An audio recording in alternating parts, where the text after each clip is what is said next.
Amerika Serikat selama puluhan tahun dikenal sebagai negara adidaya yang memimpin dunia dalam teknologi, militer, dan pengaruh budaya. Tapi dunia tak berhenti bergerak. Diam-diam Cina bangkit, bukan hanya mengejar, tapi juga meninggalkan Amerika jauh di belakang. Dari infrastruktur, teknologi, sistem transportasi, pendidikan, hingga keamanan. Cina kini 15 tahun lebih modern dibanding Amerika Serikat. Tapi mengapa hal ini tidak banyak diberitakan media barat dan bagaimana ini bisa terjadi? Mari kita bongkar satu persatu. Jaringan kereta cepat Cina bukan main-main. Dengan panjang lebih dari 4.000 km dan target 7.000 km dalam waktu dekat, Cina punya sistem transportasi darat tercanggih di dunia. Kereta peluru mereka melaju lebih dari 300 km per jam dengan presisi waktu dan kenyamanan yang luar biasa. Amerika masih mengandalkan Amtrak. Rute New York ke Chicago sejauh 1.300 km bisa makan waktu hampir 20 jam. Bandingkan dengan Beijing ke Shanghai yang hanya 4,5 jam, bukan sekedar cepat, tapi jauh lebih efisien dan ramah lingkungan. Kota-kota seperti Shenzhen, Hangzhou, Guangzhou kini menjadi contoh kota cerdas dunia. Lalu lintas dikendalikan AI, wajah menggantikan kartu identitas, dan semuanya sudah terhubung melalui satu aplikasi, mulai dari bayar bus, belanja, hingga menyewa sepeda. Bagaimana di Amerika?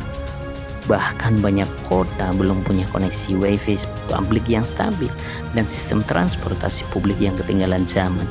Cina bukan cuma membangun cepat, tapi membangun pintar. Pemerintah Cina mengutamakan keteraturan kota. Kebersihan dijaga 24 jam. Petugas kebersihan, CCTV, dan sistem pelaporan digital bekerja tanpa henti. Di sisi lain, kota-kota Amerika seperti San Francisco, LA menghadapi krisis tunawisma yang tak kunjung selesai. Ratusan ribu orang hidup di jalanan.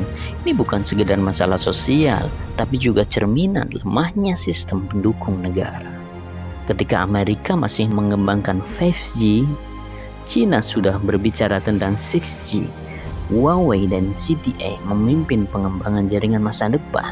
Sementara itu, hampir semua transaksi di Cina kini tanpa uang tunai.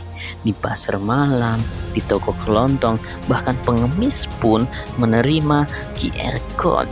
Di Amerika, banyak tempat masih pakai kartu kredit swipe dan tanda tangan, sebuah realitas yang sangat kontras. Dengan ekspor lebih dari 3,3 triliun dolar, Cina menjadi pemain utama dalam perdagangan global. Barang yang kita pakai sehari-hari, dari baju hingga elektronik, semuanya buatan Cina. Amerika yang dulu dikenal sebagai raja manufaktur, kini justru bergantung pada impor. Ironis, ya, tapi ini adalah hasil dari strategi panjang Cina yang efektif. Pemerintah Cina menanamkan dana besar untuk riset dan pendidikan. Ribuan paten dan teknologi baru lahir dari kampus-kampus mereka. Sebaliknya, pendidikan di Amerika semakin mahal dan tak terjangkau. Beban utang mahasiswa terus membesar, generasi muda Amerika mulai tertinggal. Tingkat kejahatan di Cina jauh lebih rendah. Kamera pengawas canggih tersebar di mana-mana. Polisi siaga, keamanan jadi prioritas. Di Amerika, kejahatan bersenjata jadi momok harian. Penembakan massal makin sering. Ini bukan hanya masalah hukum, tapi juga mentalitas sistem. Dunia tidak lagi didominasi satu negara. Kita hidup di era baru di mana kekuatan berpindah arah. Cina telah mengejutkan dunia dengan kecepatannya. Pertanyaannya, sekarang bukan lagi apakah Cina akan memimpin, tapi kapan sepenuhnya mereka akan mengambil alih? Gimana menurut kamu? Apakah ini era baru atau sinyal peringatan bagi dunia barat? Tulis pendapatmu di kolom komentar dan jangan lupa subscribe Orang Cerdas. Terima kasih sudah menonton.